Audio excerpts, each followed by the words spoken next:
From the high table, what he said in the eshon, OT. Okay, from the high table, Ebangbolon to be dada. Allahu Kabirullah. Allahu Akbar.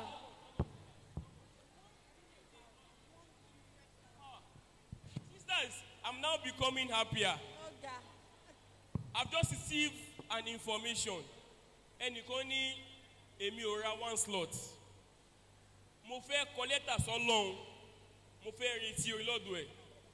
Wọ́n wá gba 50. How many slots?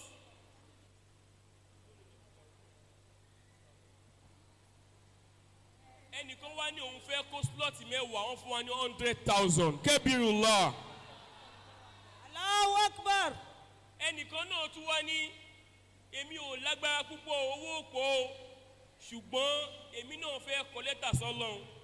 Wọ́n láwọn retí lọ́dọ̀ Ọlọ́run orí àgbàyanu. Inshallah. Wọ́n láwọn mú 5 slots. That is 50,000 naira. Kabirullah. I'm becoming happy. Ó yá, ta ló tún fẹ́ kọ́lẹ́tà sọ́lọ́run? Mo ń retí oore o. Mo ń retí oore. Mo ti kọ́lẹ́tà àṣà Allah o. Èmi ń retí oore. Èmi ń retí oore. Àwa ń retí oore. Ṣẹ́yìn ń retí oore. Àwa ń retí oore. Àti kọ́lẹ́tà àṣà Allah o. Àwa ń retí oore. Ẹ jọ̀ọ́, we still leave these accounts there for you to send. Adúpẹ́ lọ́wọ́ yín o. Ọba Àlékiọlá ọba tí ń sọ ní lẹ́san rí, á bá wa sọ ní lẹ́san rí. Àmín. Gbogbo tó ń dùn yín lọ́kàn Ọlọ́run máa ṣe àbáyín ṣe. Àmín. Wala la hawla wala quwwata illa billahi Allahumma inna al-aliyyil nas'aluka azim. bi anna nashhadu annaka anta Allah Àmín. la ilaha illa anta al-ahad as-samad Àmín. allazi lam yalid wa lam yulad Àmín. wa lam yakun lahu kufuwan ahad wala hawla wala quwwata. Illa billahi al-aliyyil azim. Ẹ lè gbé máìkì yẹn lẹ̀ ṣùgbọ́n kẹ́ tó lọ àwa tún fẹ́ fi nǹkan kan ṣọ́ọ̀kì yín létí.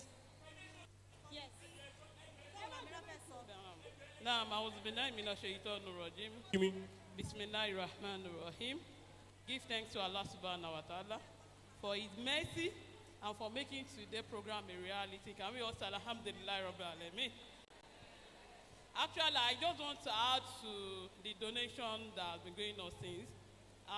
The committee for today, the Ummahaat committee, we sincerely want to appreciate them because ordinarily, aside from the fact that they generated money for this program, they also put it upon themselves to generate for AGCD. Allahu Akbar. And as a result of that, they generate a total amount of 200,000. Allahu Akbar. 200,000. My dear sisters, Okay. that 200,000 was ordinarily meant for your souvenir after this program. Allah. However, Yoruba man ní anything kò bá lé, ó máa máa lé nǹkan. And we felt that nǹkan tá à ń lé òun náà ní AGCD. So they all put the money into that. I hope we all agree with them. So if we are going without our souvenir, ẹ mọ̀ pé àwọn náà fi ṣètò Ọlọ́run fún wa ni. Kí a bí Allah subhanahu wa ta'ala kó bá lé wọn kó lé wọn Jazakumullahu fún nínú khairan. àánú àti ìkẹ́. Ẹ ṣeun. Allahumma Wa jazakumullahu alaikumus salam wa rahmatullah. So, because of time, those cash collected, when said it will be announced, inshallah, we want to use this medium to call on our second lecturer. Is Sister Romla Bello here? Sister Romla Bello, are you here? Are you? If you are here, please signify. I want to be sure. We recognize and welcome our mothers, Ajia Khadija Adebowale, Ajia Afsa Badru, and Ajia Basira Abdulhamid. Thank you for coming. Jazakumullah khairan. And we also recognize the presence of our spiritual mother of the day, in person of our own Iya Adini, the former National Amira of Al-Muminat, Hajia Nimatallahi Abdul Qadri. Now, you are all welcome. Jazakumullah khairan, ma. We appreciate your coming. May Allah subhanahu wa ta'ala reward you. So, inshallah, we'll move straight. Yes, our own one and only Iya Adini, yes. We move straight to the second lecture, which is going to, time is fast spent, Joe. Endure a little more. Inshallah, Our second lecturer has promised to help us manage the time very well. And I'm sure, inshallah, she will try her best. Joe, it's just, for those of us that have left the hall for the market, please, for Allah's sake, come back into the hall. For Allah's sake, please. Let us honor this occasion and honor our lecturer. Please, for Allah's sake, lecturer wani audience. He has done a lot to prepare for this lecture, and the only honor we can give her is to listen while she speaks. Now, Jazakumullah khair. Ajam Mariam Eshiloku. Yes. She Eshiloku ti Abuja Senate. You're welcome.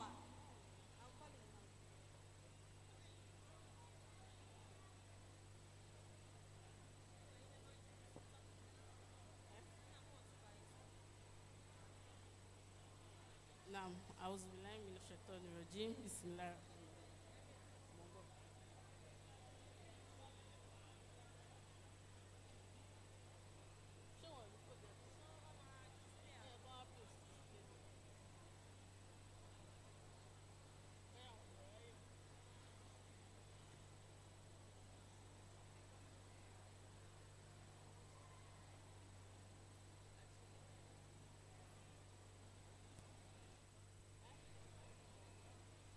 Above the entire creation. How can we do justice to him when Allah Azza wa Jal himself says, وَرَفَعْنَا لَكَ ذِكْرَكَ. Allah says, we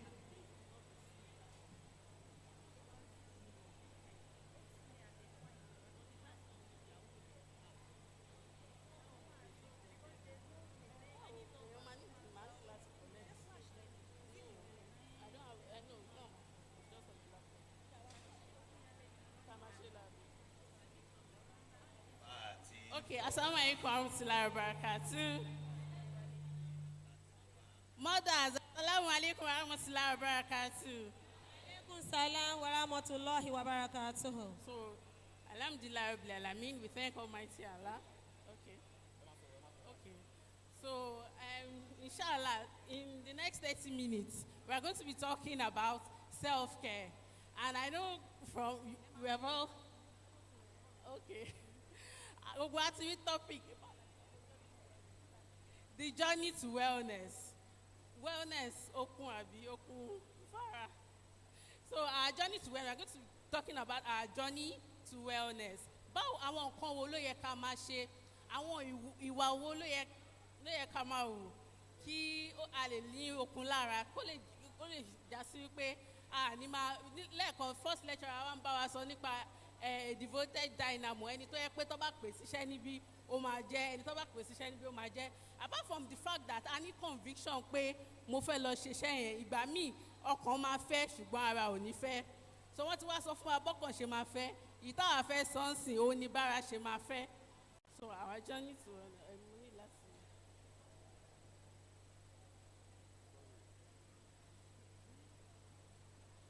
Okay, so.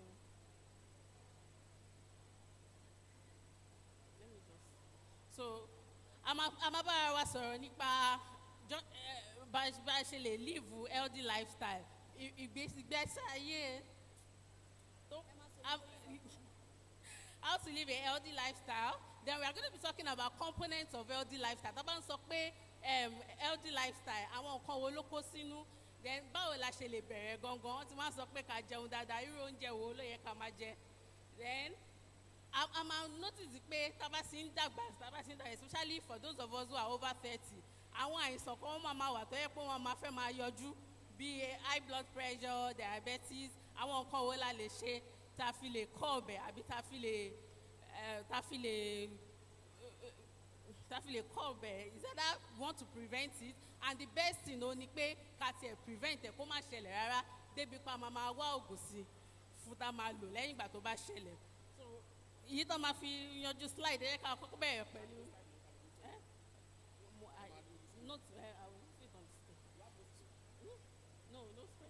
so ẹ̀ ká kọ́kọ́ bẹ̀rẹ̀ pẹ̀lú àwọn nǹkan wo ni healthy lifestyle kó sínú. When we talk about healthy lifestyle, what are the components? The first one is nutrition, àwọn oúnjẹ tí a máa jẹ. And I do tell people, mo máa sọ fún àwọn èèyàn pé 80% of our we want to live a healthy lifestyle. A fẹ́ gbé ilé ayé àlàáfíà. 80% of it is nutrition and diet. Àwọn nǹkan tá a bá ń jẹ sẹ́nu ni. Nítorí pé ordinarily nutrition àwọn nǹkan tá a ń jẹ sẹ́nu in computer we say gigo, garbage in, garbage out. It is what you put into your body.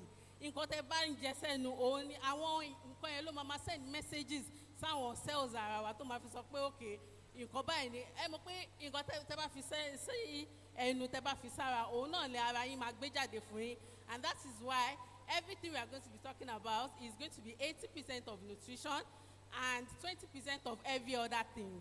Kí wá ni àwọn every other thing yẹn? Nǹkan méje ló kó sínú. Alákọ̀ọ́kọ́ òun ni nutrition tá a ti sọ yẹn. Ẹlẹ́ẹ̀kejì òun náà ni exercise, like we need to be okay. Next slide please. So LDA tá bá ń sọ̀rọ̀ nípa LDA lifestyle ó kó sínú àwọn ìwà ní mo sọ lẹ́ẹ̀kan àwọn ìwà tí a máa wò láti promote ipe kọ́ lè pè wá léèní ká lè jẹ́, kọ́ lè pè wá pé òkè ẹ̀yin iṣẹ́ ìkan ká lè jẹ́, and then kó tún lè dẹ́kun àwọn àrùn tó yẹ pé ó máa ń wà lára ní bá ti bẹ̀rẹ̀ sí ní máa jẹun àwọn nǹkan tó yẹ ká ṣe at the right time. Then ó tún máa ń kó sínú àwọn healthy behaviours, àwọn ìwà tó ti yẹ ká máa wò àtàwọn choice tá máa make. Lóòótọ́ tá bá wá láti family tó yẹ pé bóyá wọ́n máa ní blood pressure àbọ̀ máa ní diabetes, it is not your fault pé family tí mo ti wá diabetes wà ń bẹ̀rẹ̀ àbí high blood pressure, but you have a choice to either continue that trend of also coming down with diabetes or saying that no, I won't. And látara bẹ́ẹ̀ òun ni àwọn nǹkan tá à ń jẹ. Even any doctor that is giving you a medication or anything, tó bá sọ pé nǹkan tẹ́ máa lò sí àwọn àrùn yẹn ni àwọn àrùn tó bá fún yín láwọn oògùn. The best way to curb any disease or any metabolic disease is through dietary restrictions. So next slide please. We want to go very fast please. So àbíkí máa sọ lọ́bùtà. So mo sọ lẹ́ẹ̀kan mo ní healthy nutrition nǹkan tá a bá jẹ òun ló kó 80% sínú. A máa ṣe every other thing o, ṣùgbọ́n nǹkan tá a bá jẹ sẹ́nu yẹn òun ló máa fún àwọn cells wa ní àwọn nǹkan tá a fẹ́ kó ṣe. Number 2, proper hydration. Please, we need to drink a lot of water. Nígbà tó yẹ pé ara wa gan fúnra wa 60% of our body is made up of water. So gbogbo àwọn nutrition tá a máa ń sọ yìí náà ipe kẹ́ máa jẹlé ó máa fún yín ní vitamin ó máa fún yín ní mineral. Àwọn vitamin and mineral yẹn ìmọ̀ tá a bá ń jẹ àwọn oúnjẹ tó máa fún wa omi tí a mú yẹn òun ló máa gbé àwọn nutrients yẹn lọ sáwọn cells tó ti máa ti ṣiṣẹ́. So proper hydration, at least aim for 2.5 liters of water a day. Then regular exercise. Àwọn míì máa sọ pé àwọn tó sanra náà kọ́ máa ṣe exercise. Even when you are slim, shady, beautiful, you need exercise because you need to remain very active, and your exercise routine also helps your help cardiovascular system. Nígbà tó bá sọ pé exercise èmi ò lè lọ sí gym kó dìgbà téèyàn bá lọ sí gym kéèyàn jí láàárọ̀ kéèyàn ṣe àwọn bends àwọn strokes yẹn náà just ó máa ń help ara. Then stress management. A máa ń pè nǹkan kan ní cortisol. Cortisol is the stress hormone.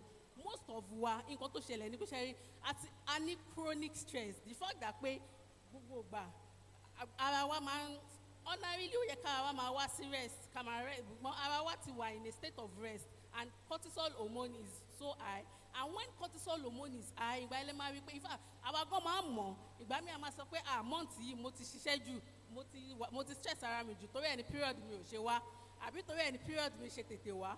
So cortisol hormone yẹn ó máa affect our fertility hormones, and if cortisol hormone is high àwọn nǹkan míì tó yẹ ká ṣe output wa ní lè ṣe. So we need stress management is another component. Adequate sleep. Please mothers, let's aim for at least 6 hours of sleep. Wọ́n mọ̀ pé ó yẹ afẹ́ṣe lè afẹ́ṣe tọ̀hún ṣùgbọ́n ṣe rí there is this thing we call circadian rhythm. A máa rí pé tá a bá jí láàárọ̀ a máa wà energetic afẹ́ṣe iṣẹ́ then tó bá ti ń di ọwọ́ alẹ́ ẹlòmíì gan ọmọ àpẹẹrẹ abẹ́dì ẹ̀wọ̀ tó yẹ tílẹ̀ bá ti ń ṣubú ayé ó ti máa sùn because nǹkan tó lọ́wọ́n bá bóyá Ọlọ́run bá ti ṣe ṣètò ẹ̀ nìyẹn. Ọlọ́run bá náà lè sọ fún wa náà kúrò ní pé òun ti ṣe sleep fún wa as a form of rest. So why do you want to rest? Adequate sleep is important. Then dietary supplements a lè kó yẹn kù. Dietary supplement ó ní àwọn supplements tá a máa ń lò bóyá bíi vitamin D, vitamin C, magnesium and all that. So ìgbà míì wà tẹ́ pé tá tá a bá ṣe ń dàgbà sí àwọn oúnjẹ tá à ń jẹ kò ní máa fún wa láwọn vitamins and minerals tá a need yìí mọ́ nítorí ẹ̀ a need láti supplement láti lo àwọn bíi vitamin D, magnesium. However, nǹkan tó yẹ ká mọ̀ ni pé àwọn supplements yìí they are only supplements wọ́n máa ń pè wọ́n ní dietary supplement so wọ́n kàn supplement oúnjẹ tó yẹ ká máa jẹ ni àwọn kan ní the main thing so ẹlòmíì máa sọ pé so far tí n bá ti ń lo bico tí n bá ti ń lo it is important that oúnjẹ yẹn gangan only the first thing and then meditation and gratitude. So in the previous slide a sọ̀rọ̀ nípa being in a state of good health is also about being in a state of good mental health, especially àwọn obìnrin. Ẹlòmíì bó ṣe jókòó sí ibà ìsìn oríṣiríṣi kan láti rò bí mo ṣe máa délé tí mo ṣe máa prepare fún ọmọ fún school lọ́la bí mo ṣe máa so our mental health also needs and because of that we need to practice meditation. Our meditation náà ni máa rántí Ọlọ́run ọba yìí máa rántí purpose wa on earth àti gratitude ká máa dúpẹ́ lọ́dọ̀ Ọlọ́run ọba fún òwe tó ṣe ká má máa wo ẹlòmíì pé because there is no greener grass outside. It is how you water your grass ìwọ náà tó wà láyìíká ẹ̀ ìwọ náà bomi sí tó bá bomi sí wàá rí pé ó máa green ó máa dùn wò. Now next slide please.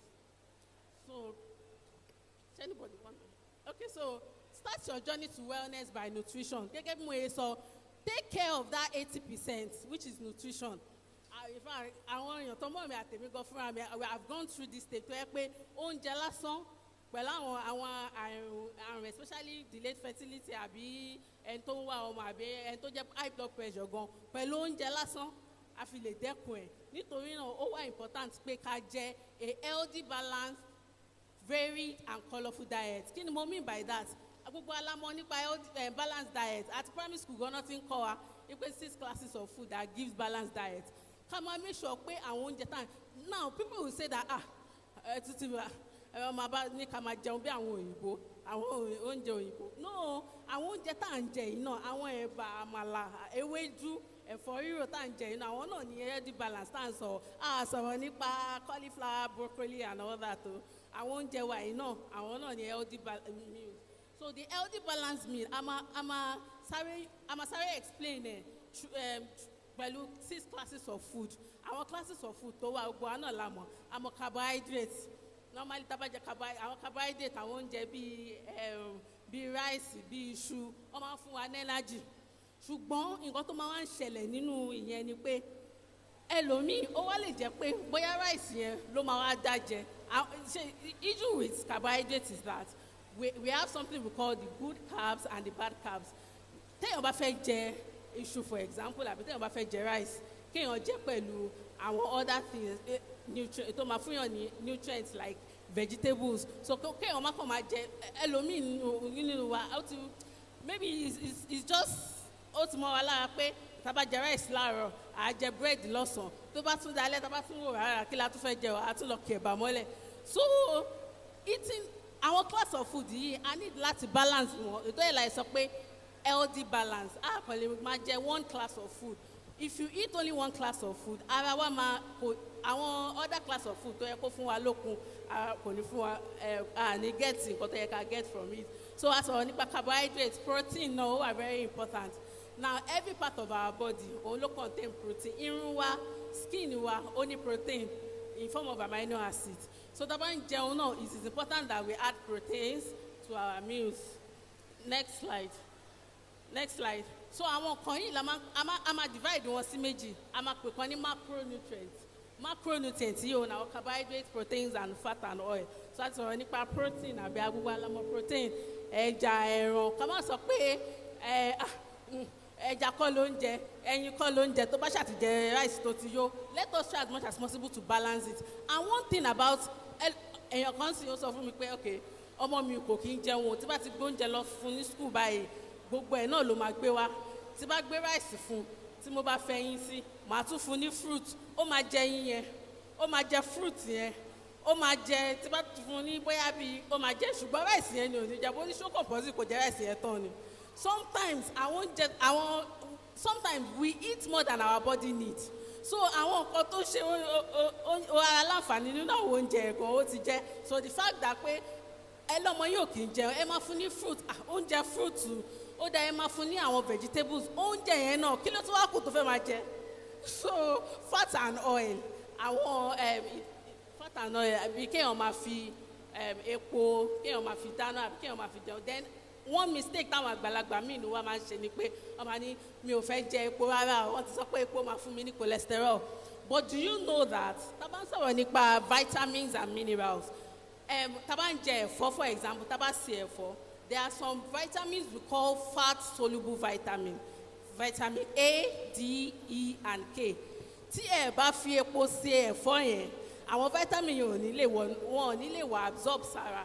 So the only thing we advise is that just use LD oils. There are a lot of LD oils.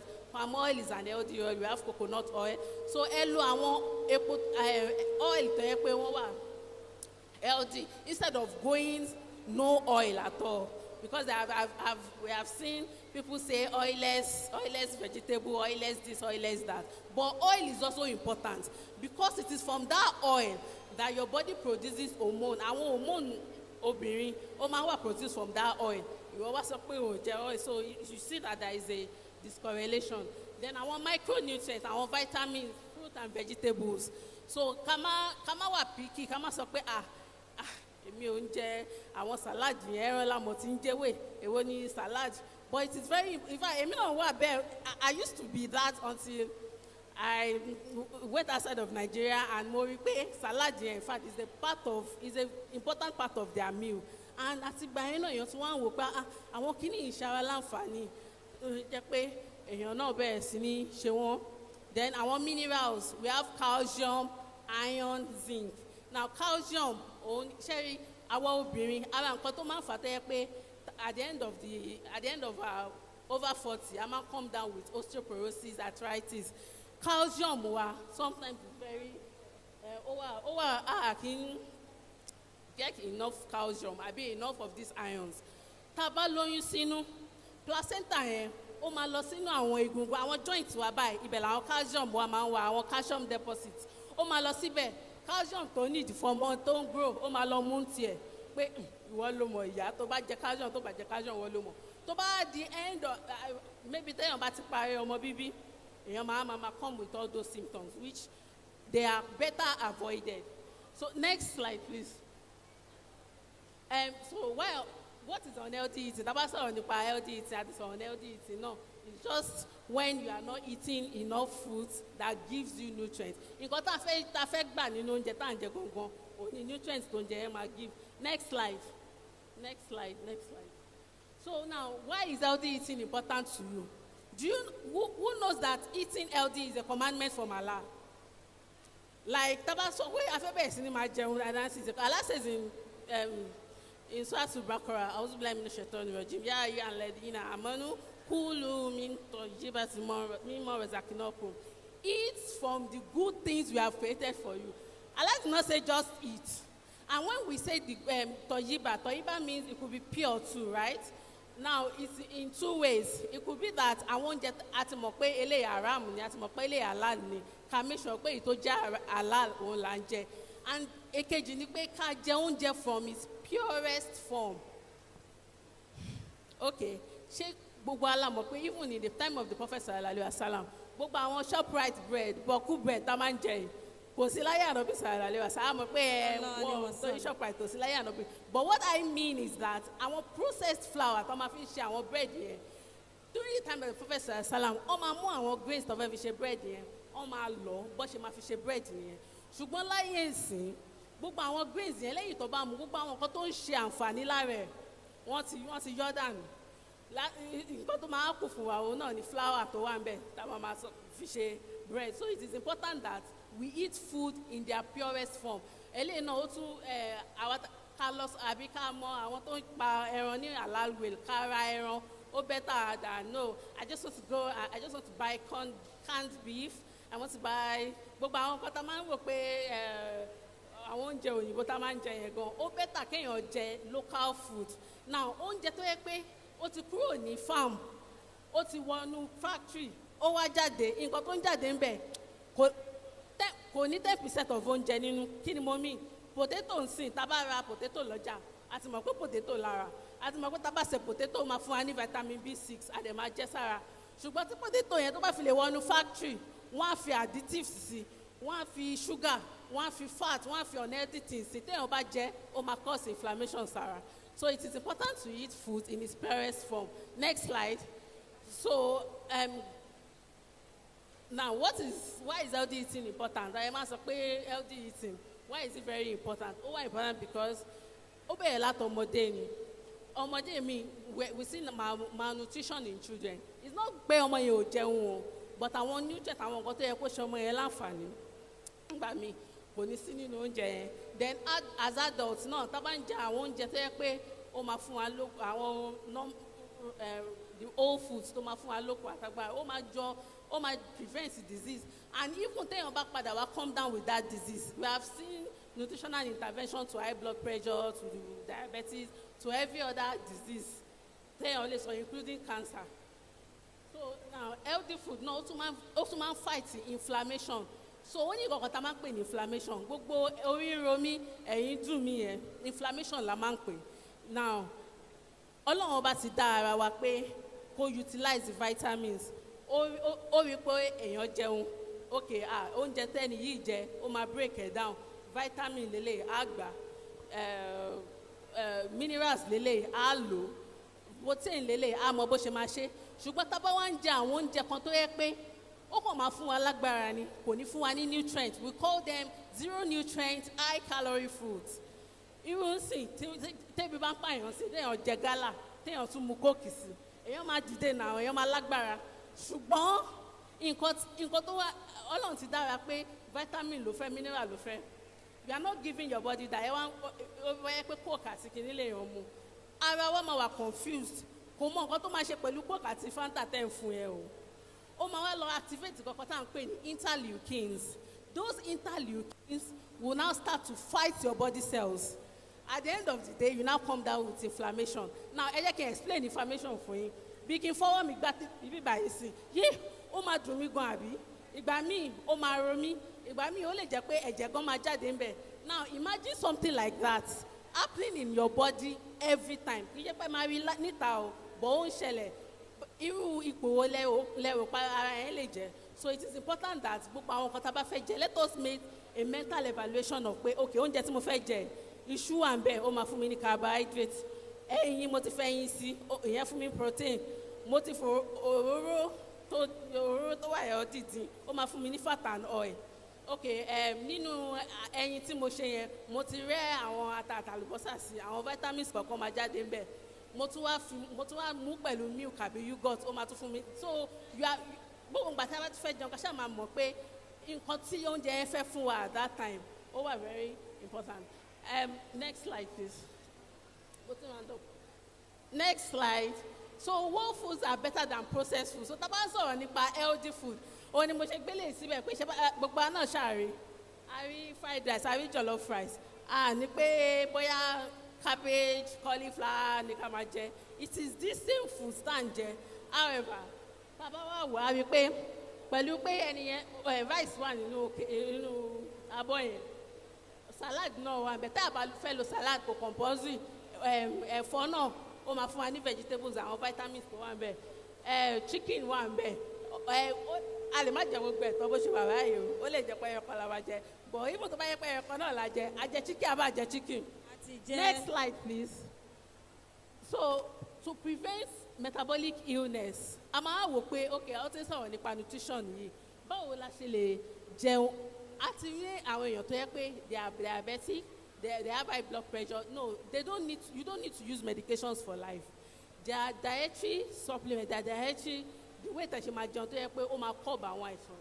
Ẹ jẹ́ kí n fún yín nìkan, irú téèyàn bá ní high blood pressure sìn, if you start your day with apple cider vinegar every morning, everybody that knows me knows I will still talk about apple cider vinegar. Ó máa help láti lower blood pressure. And also for somebody with diabetes, ẹ̀fọ́ ewúro ó wà lára àwọn nutritional intervention for diabetes tó máa ń ṣe ara ní àǹfààní. Next slide. We are done. We are almost done. Okay, so àti wá bọ́ sí àwọn habits àti wá fẹ́ pé 40 àbàtì ẹ̀ tí wá pé 40. Àwa tí wọ́n tá bá ti bẹ̀rẹ̀ sí ní máa pé 40 àbí tá bá ti ń súnmọ́ 40 ó ní nǹkan tá máa ń pè ní metabolism.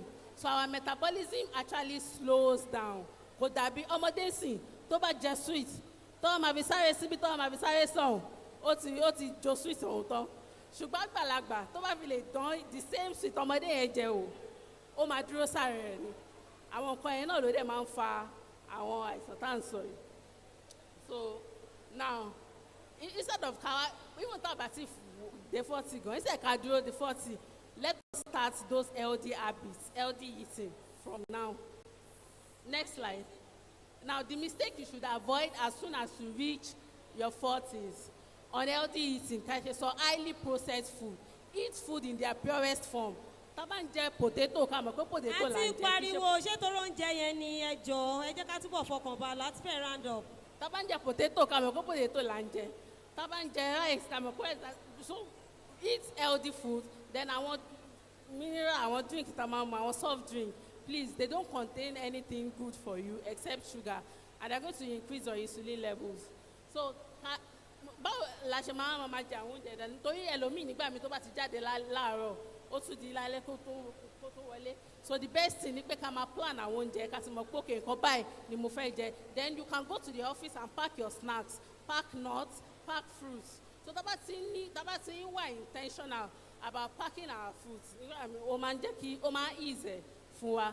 Then irregular BP monitoring àwọn ẹlòmíì wọ́n máa rò pé èmi ò wúgbó ní BP kò sí nǹkan tó kọ́ mi pẹ̀lú kí n máa check.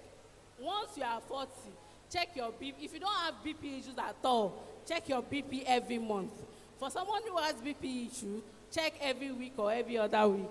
Then irregular sleep schedule. Àti sọ tẹ́lẹ̀ ṣẹ́rí kò sórun téèyàn máa sùn during the day tó máa dàbí ohun téèyàn sùn lálẹ́. So alẹ́ yẹn gangan lọ́lọ́run fi ṣe fún wa as a form of rest. Ìgbà yẹn gangan lọ́lọ́run fẹ́ ká sùn. So around that time. Then ká má máa ignore pain. Àti sọ̀rọ̀ nípa pain. Ẹ má jẹ́ ká ignore pain o. Ibi báyìí kan ń dùn mí. Ó ti wá ń dùn mí láti bí láti. Ó tún ń dùn mí again. Ẹ jọ̀ọ́ ẹ jẹ́ ká lọ sí hospital ká lọ sure pé nǹkan tó ń fa pain yẹn ká mọ̀ dáadáa ká má kàn wò pé ká má kàn fojú kéré ẹ̀. Then don't avoid preventive health check. Lọ́ba pé health check wà ń bí báyìí. Àwọn táwọn àwọn òyà náà ń ṣe health check. Everybody needs an health check once you are 40. Next slide, please. Next slide. So this is the last slide. A fẹ́ sọ̀rọ̀ nípa àwọn healthy lifestyle tá a lè live to ease menopause. Now from the time ẹ mọ̀ pa sọ̀rọ̀ nípa 40 the other time. From the time you are 45 and above, you can get into menopause at any time from them. So because of that, these are some healthy lifestyle you should live once you are getting into menopause. And nǹkan tó dẹ̀ máa ń fa symptom of menopause ó ní pé there is this hormone called estrogen. Estrogen is an hormone that nígbà téèyàn bá ṣe ń bímọ lọ́wọ́ òun ló máa ń jẹ́ kí èèyàn lè release egg tá a máa ń pè ní ovulation òun ní estrogen. Ṣùgbọ́n àti pé àwọn ovaries ló máa ń produce estrogen yẹn. Ṣùgbọ́n téèyàn bá ti ń dàgbà téèyàn bá ti ń wọ menopause èèyàn lọ́mọ téèyàn máa bímọ so kò sí ovulation mọ́. Estrogen hormone yẹn ó máa wá drop. So the drop in estrogen hormones òun ló máa ń fa menopausal symptoms like hot flashes, irritability and all that. So what are the things you need to do? Ká jẹ healthy palate. Let me just go through this. This is the last slide. So let's eat healthy and balanced meals. Of course, then eat enough proteins. Sherry protein yóò wà very important. Mo tún padà sórí protein. Ó wà very important because tí estrogen yẹn tó bá ti drop gẹ́gẹ́ bí mo yẹ sọ, ó máa weaken ara wa bone, ó máa weaken our bones àti body mass. And because of that, ẹlòmíì tó bá ti ń dàgbà, ó máa rí pé ó máa shrink. So to avoid that, you need protein even as an adult. Let me say, àgbàlagbà gbọ́dọ̀ jẹjọ yín kan lọ o. Ìtókù ó máa jẹ́ wastage. If àgbàlagbà lè jẹ up to 3 eggs or 4 eggs gan in a day because protein yẹn òun ló máa build the muscle mass tí ó fi ní jẹ́ kí èèyàn máa shrink bí èèyàn ṣe ń dàgbà. Then eat high fiber food. Ẹ mọ̀ pé mo sọ lẹ́ẹ̀kan pé the difference between a good carbohydrate and a bad carbohydrate is when it contains fiber. Then sugar intake sugar àti ń dàgbà especially for over 40 sugar yẹn fílẹ̀ fáwọn ọmọdé àbí just take it in minute quantity, and there are sugar replacements too that you can use. Then consume healthy fats and oil. Then àwọn oúnjẹ nìyẹn tá a bá sọ̀rọ̀ nípa lifestyle àwọn behaviours wo lè ká máa. First is to maintain healthy weight. Now when I say healthy weight, it means that you need to know your body mass index, what is suitable for you. In my session, most of the time when you're pay, your obesity is not my obesity. Somebody is 70 kg, for example, and is on her own ideal weight. Another person is even that 70 and maybe overweight. So it is important to know your own ideal weight. And apart from that too, it is also important to note that being overweight or being obese, ó kàn máa ń predispose èèyàn sáwọn disease yẹn kò ṣe pé òun gbọgbọ ló máa ń fà ẹlòmíì tó yẹ pé slim shady beautiful ó ní IBP ó ní diabetes, so it is just important to know your ideal weight. Then try stress reduction techniques, get consistent high quality sleep. Ohun yẹn ẹ má compromise ẹ rárá, like your body is at first at that point, and at that point there are some things happening in your body. Time to love àfẹ́ sọ̀rọ̀ jù. But it is important that you don't compromise sleep. Gbogbo àwọn nǹkan téèyàn ń rò téèyàn ò fi sùn yẹn àbí téèyàn ò ṣe téèyàn ò fi sùn yẹn gbogbo àwọn nǹkan yẹn máa padà take care ara ẹ̀. So don't compromise your sleep. Take care of your gut health. Gut health is. Now, assalamu alaikum wa rahmatullahi wa barakatuh. Dáhùn sálámọ̀ mi o. We can all see the energy and the stress. 2 points, péré ló kù kan make. Just the last 2 points. But I've decided to interrupt her for a positive reason. Nǹkan tó ń bá wa sọ yìí something that is very important. A mọ̀ pé a ti gbìyànjú, we have tried. But ìbẹ̀rẹ̀ kọ́ ló níṣẹ́ o. Please, for Allah's sake. Ṣàdìmọ́ ṣe ń stress ara wọn for us to be able to get that message. I want to appeal to us. We are almost at the end. Ẹ jọ fún àwa tá à ń jẹun, mo sọ pé oúnjẹ yẹn ó ń lọ dáadáa. Ẹ má jẹ́ ká pariwo for the sake of Allah. Already she has stressed herself, stressed her voice. She's under pressure to finish, and she's trying her best. Please, for Allah's sake, ẹ jọ ẹ jẹ́ ká dákẹ́, so that these last 2 points that she's trying to make, almost all of us here, we are over 40. Many of us are over 40. Yes, so And this thing she's saying is important to all of us. Àti above 40 o, àti 40 o, àti below 40 o. Àti 35. Àwọn grandma wà láàrin wa. Please, for Allah's sake, ẹ jọ̀ọ́. Àwa tá dúró tá ń sọ̀rọ̀ yẹn. Please, that sister, for Allah's sake, let us sit down. Please. I don't want our lecturer to stress herself again. Ẹ jọ̀ọ́. Ìwọ̀nba few seconds wọ́n fẹ́ fi ṣe tán yẹn jẹ́ kán ṣe with ease.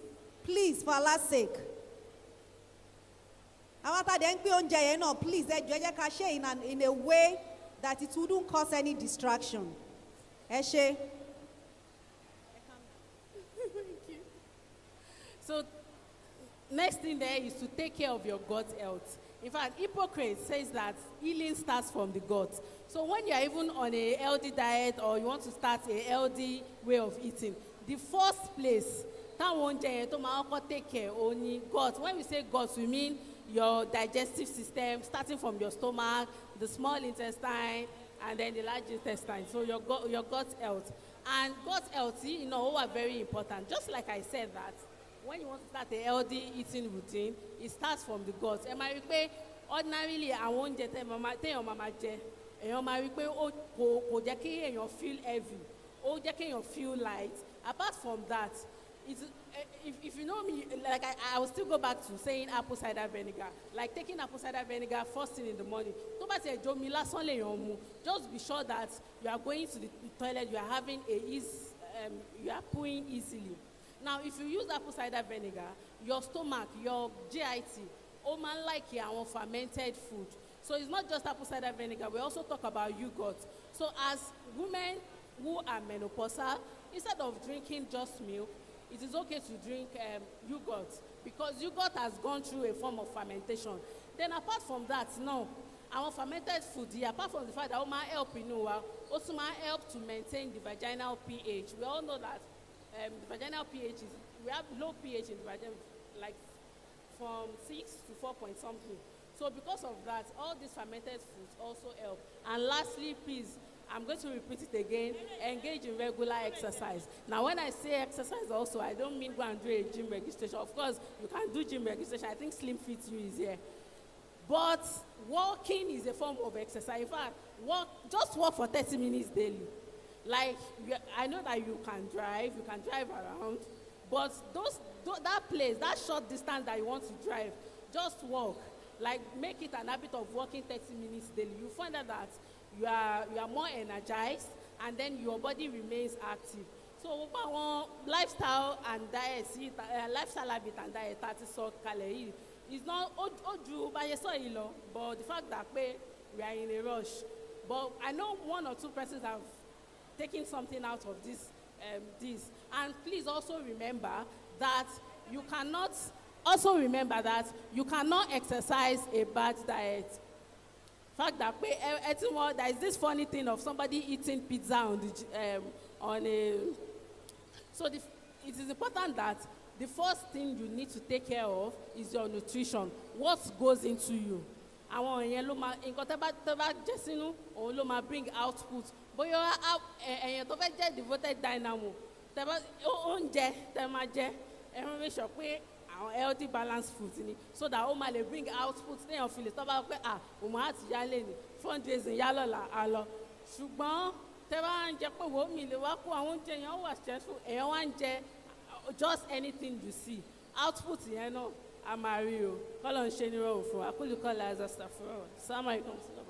Wa alaikum salam wa rahmatullahi wa barakatuh. I want to give our second lecturer a special hug. I am full of energy to strive on his path. Can we take that again? The devoted Dyanmo.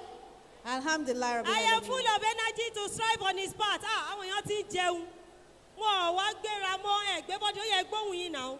The devoted Dyanmo. Again, the devoted Dyanmo. I am full of energy to strive on his path. Jazakumullahu khairan. Second lecturer, let's say Jazakumullahu khairan to her. Jazakumullahu khairan. And I think the message from all she has said is that you are what you eat. Sister Tawakat Sarumi, you are what you eat. Sister Fatima Badmos, you are what you eat. Sister Rahmat, you are what you eat. So, Umu Khadija, you are what you eat. Sister Taufiko, you are what you eat. So let us watch what we eat. We say a big Jazakumullahu khairan to our second lecturer. We apologize far behind time. We are going to take 4 things together now. Number 1, we were given a questionnaire. Your questionnaire for us to take over. Questionnaire please, we are elect donation program. Donation for this program. Our own mission for this program. The organizers of this program have tried. Helping us for that should please be alert and be in the so by donation here. We want you to go around again to collect donation this time around for this program. But donation then Ramla Bello is Ramla Bello here. Our little girl who wants to give us Bello, please come to the stage. So wow, come here, my dear girl. While Ramla is going to take the airway, I'm going to call on our lecturer, our second lecturer to step forward. MSSN Lagos State Area Unit, Sister Circled would like them. One of it to be awarded will be presented by Hashiro Hassan. Amira, can you step forward too? Thank you. So well done. This award is to Baka Nimotala Adefunke. Bismillahirrahmanirrahim. Muslim side of Nigeria. Ummahaat chapter, Award of Excellence. Proud Message to be taken by in recognition of your invaluable contributions presented by SSN Lagos State Ummahaat organ on 26 January 2025. Correspondence Rajab 1446 AH. Rabbana taqabbal minna innaka alim. May Allah accept it from you and from us. Ameen. Jazakumullah khairan Jazakumullah kaseera. khairan. Thank you so much, Dr. Bakare Nimotala Adefunke. Inshallah, I'll be calling on Hajja Latifa Muhammad Al-Hawal, our one and only Hajja Latifa Muhammad Al-Hawal, to present to us especially our market. That at this junction during our lecture, I remembered someone who had mobility issue, and she was through our group just by diet eating. Àwọn mọ̀ pé nǹkan tó bá wa sọ kò ń ṣe nǹkan kékeré. On behalf of MSSN, to Hajja Mariam Mojisola Shola Shilo. Now, on behalf of MSSN Lagos State Ummahaat organ, we are giving this award of excellence to our loving mother, Mrs. Mariam Sola Sholate Eshilokun. Inshallah. Barakallah.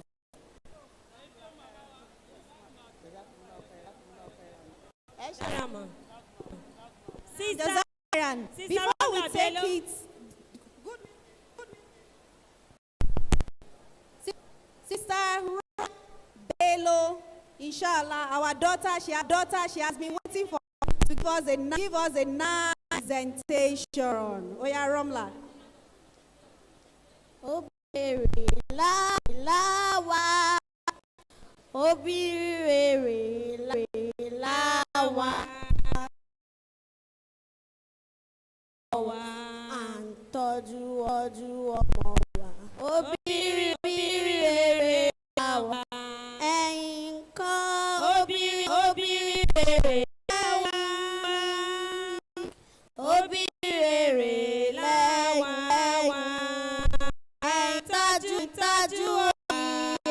Tọ́jú ọmọ yín, ẹ̀yin tọ́jú yín, oríire lẹ́wà. Ǹjẹ́ elégbèyọ ẹ súnmọ́ bí gbígbéyàwó ọ̀rọ̀ kí n tó máa pa á tó wọ́n yin fọ́ba mi àlá ó ní ká máa bẹ àìnísímọ́ ṣe bí ọwọ́ àlá kúkú wà ike àlẹ́ kó máa bá oníṣẹ́ ńlá bàbá Fátímọ́tà àdàwọ̀ àsátù kó pàgọ́ wa mo gbogbo ẹ̀yin olùgbọ́ mi ohun tó jọ ká fi ríra wọn epo ẹ̀kọ́ pósí ẹ̀lírí gbogbo abiyamọ wà níkàlẹ̀ yìí ṣàdánkátà fún yín akọni obìnrin àjíǹde ara máa jẹ́ kékeré obìnrin gúnyán ẹgbà wo bọ̀ ẹ̀jẹ̀ àti bì ṣáná kíyèsí mùsùlùmí àjùlọ mùsùlùmí lóbìnrin tó ń fìwà gbogbo mo fẹ́ ra olójúmọ́ gbogbo mọ̀kàn lójúmọ́ pátápátá lọ́kọ́ ń sọ̀rọ̀ abiyamọ ìyá rere làwọn mọ̀ sí ẹbí ará àdúgbò làmúsí ènìyàn nági jẹ́ rẹ̀ ibi kan kódà ọ̀gá tàbí ọmọ tí ṣiṣẹ́ pẹ̀lú ìbẹ̀rù aláàánú tabaríru wọn ọ̀rọ̀ tẹ fún wọn kọjá ní gbàgede ẹ̀yìn ìgbìyànjú ojú kékeré wípé ẹ̀mọ̀ wípé kékeré tàbí wọn kì í gbé ìgbìyànjú ayé ìrànà tí kì í ṣe òun àjẹgbé ramọ́ kàmọ́ aláòròbí á jẹ́ abánibi tó ti lérè sọ̀rọ̀ tó bá sọ̀rọ̀ mọ́ ní irú wọn ní sọ̀rọ̀ pẹ́ asọ̀rọ̀ sọ̀rọ̀ bó tó irú wọn ní sọ̀rọ̀ nítorí àṣìsọ sọ̀rọ̀ ṣọ́rọ̀ èwì létí èmi ni Rámúlátù Àníkẹ́ jáde bàbá tó bí mi lọ́mọ lọ́yẹ̀ Ìgbẹ́tì ọmọ aṣọyẹ kó tó ṣòro jàjà kó pàtì ẹni àbí sọyẹ lọ́yẹ̀ pa Ògbómọ̀ṣọ́ bá tó bí mi lọ́mọ Ògbómọ̀ṣọ́ Ajílété níbi tó ti ń jọ kàtọ́ mọ̀gọ́lé òbí rẹ̀ láwa. Nínú ọdún ní rere lápíṣẹ́ à ń tọ́jú ọmọ wa à ń ṣe kẹ́ àwọn